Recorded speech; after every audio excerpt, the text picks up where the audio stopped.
Hey everybody, let's make it real. And today we're going to use uselectionatlas.org, Dave Leap's presidential and senatorial and gubernatorial election website for this demonstration. How do we get from freeing the slaves and Reconstruction to the period of segregation? Well, look no further than the election of 1876, which involved Democrat Samuel Tilden and Republican Rutherford B. Hayes. On Election Day, the electoral vote count was 204 for Tilden and 165 for Hayes.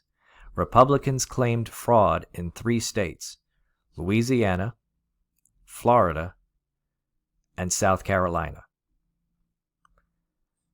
20 electoral votes were held up, and a commission of 7 Republicans, 7 Democrats, and 1 independent would decide who of those 2 candidates would get the 20 electoral votes. The 1 independent became a United States Senator of Illinois and stepped down from the commission.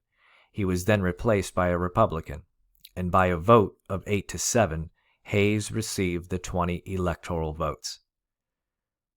Hayes was then declared the victor, 185-184.